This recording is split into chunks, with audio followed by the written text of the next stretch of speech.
ဘာပေါ်မှာလူသူမရှိတဲ့အထီးကျန်ကျွန်းမြတ်ကြီးတစ်ခုရဲ့အကြောင်းအဲဒီကျွန်းပေါ်မှာမီးပြတိုက်ထဲမှာတကားတွေကိုအတွင်းဘက်ကနေတည်တည်ချာချာပိတ်ထားခဲ့ပါတယ်စပွဲပေါ်မှာစားလက်ဆအစားအစာတွေကလည်းအငွေတော့မပြေသေးပါဘူးဒါပေမဲ့အဲ့ဒီထဲမှာရှိရမယ့်လူ၃ယောက်ကတော့လေးတဲကိုပျောက်ကွယ်သွားတယ်လို့မျိုးဘာအစအနမှမကြံမဲပျောက်ဆုံးနေခဲ့ပါတယ်ဒီဇလန်ဟာရုပ်ရှင်မဟုတ်ပါဘူး1900ပြည့်နှစ်မှာတကယ်ဖြစ်ပျက်ခဲ့တဲ့ကဘာကျော် Flannes AC မီးပြတိုက်အဆောင်၃ဦး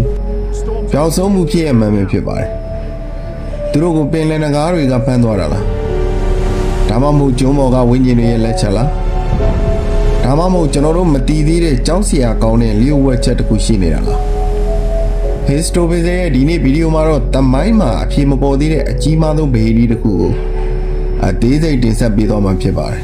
ဇလန်းလေးမစခင်ဒီလိုချစ်လက်မှန်တမိုင်းကျုံးတွေကိုတင်ဆက်ပေးနေတဲ့ကျွန်တော်ရဲ့ Histopixel Channel ကို Subscribe လုပ်ပါကြပါဦးခင်ဗျာ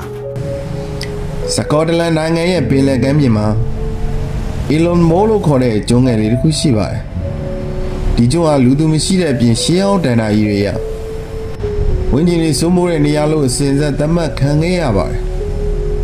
ဒေသခံတငါတွေတော့ကျွန်းပေါ်မှာညအိညနေမနေရကြပါဘူးဒါပေမဲ့တင်းမောတွေလမ်းကြောင်းမှတ်မှုအတွက်ဒီကျွန်းပေါ်မှာမီးပြတိုက်တစ်ခုကို1899ခုနှစ်မှာတည်ဆောက်ခဲ့ပါတယ်ဒီမီးပြတိုက်ကိုစောင့်ရှောက်ဖို့အတွက်ကျွမ်းကျင်ဆောင်၃ယောက်ကိုတာဝန်ပေးထားပါတယ်သူတို့ကတော့ James Dukas, Thomas Marshall နဲ့ Donald Max Arthur တို့ပဲဖြစ်ပါတယ်သူတို့ဟာဒီလိုဝေးလံပြီးကျန်းတက်တဲ့ပတ်ဝန်းကျင်မှာနေသားကြနေတဲ့သူတွေပါ1900ပြည့်နှစ်ဒီဇင်ဘာလလယ်အထိအရာအလုံးကပုံမှန်အတိုင်းပါပဲဒါပေမဲ့ဒီဇင်ဘာ15ရက်နေ့မှာတော့ကန်နာကဖျက်သွားတဲ့အာချာလို့ခေါ်တဲ့သင်းမောတစ်စက်ဟာမီးပြတဲ့ရဲ့မီးငိမ့်နေတာကိုပထမဆုံးသတိထားမိခဲ့ပါမီးပြတဲ့ရဲ့မီးငိမ့်နေတာမဖြစ်တဲ့အရာပါဒါပေမဲ့ရာသီဥတုကရန်ဆိုးရွားနေတာကြောင့်ကယ်ဆယ်ရေးတင်မောအပရက်စ်ဟာချက်ချင်းမသွားနိုင်ပဲဒီဇင်ဘာ26ရက်နေ့ကျမှကျုံးကိုရောက်လာနိုင်ခဲ့ပါတယ်တင်မောကပရီယာချက်ပြတဲ့နယ်တွေပြစ်ဖောက်ပြီးလူတွေကိုခေါ်နေပေမဲ့ဘာတုံ့ပြန်မှုမှမရှိပါ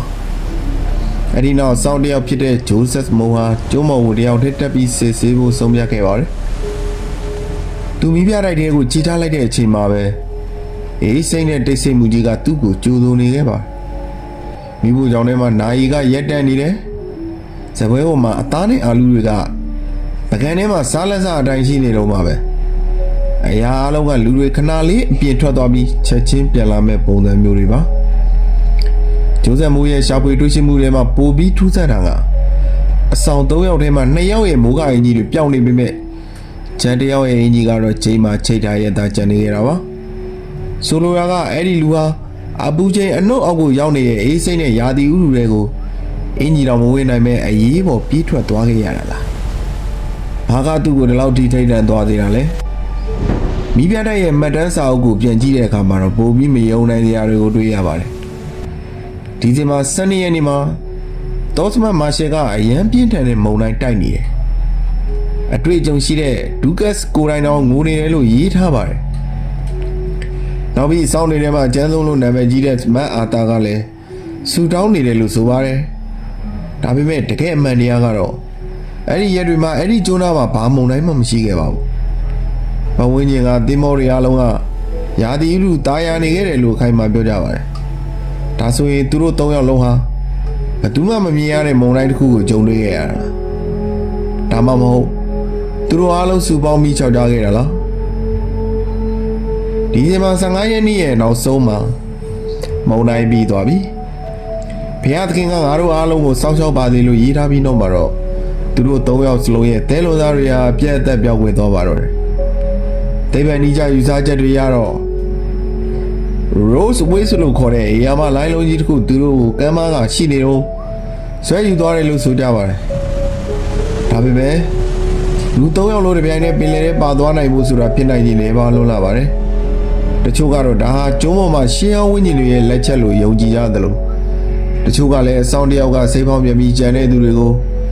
တပ်ပစ်ခဲ့တာလို့ယူဆကြပါတယ်နေပေါင်း120ကျော်ကြာခဲ့ပြီဒီနေ့အထိတော့သူတို့၃ယောက်ရဲ့ရုံလောင်းတွေကိုဘယ်တော့မှပြန်မတွေ့ရတော့ပါဘူးသူတို့ဟာပင်လယ်ထဲမှာပျောက်ကွယ်သွားတာလား ဒါမှမဟုတ်အခြားကဘာတစ်ခုစီရောက်သွားတာလားဆိုတာကတော့တမိုင်းရဲ့အဖြေမရှိရယ်ဗဟေဒီတစ်ခုပြည့်ကြံနေအောင်ပါတင်းတို့ရောအဲ့ဒီညကဘာဖြစ်ခဲ့တယ်လို့ထင်လဲကွန်မန့်မှာရေးခဲ့ပေးကြပါဦးဒီလိုစိတ်ဝင်စားဖို့ကောင်းတဲ့တမိုင်းဝင်ဖြစ်ရမှန်တို့ကိုအမြဲကြည့်ရှုဖို့ကျွန်တော်ရဲ့ Hey Stopizet Channel လေးကို Subscribe လုပ်ထားဖို့မမေ့ပါနဲ့နောက်ထပ်ဗီဒီယိုတွေမှာပြန်တွေ့ကြပါမယ်ဗျာ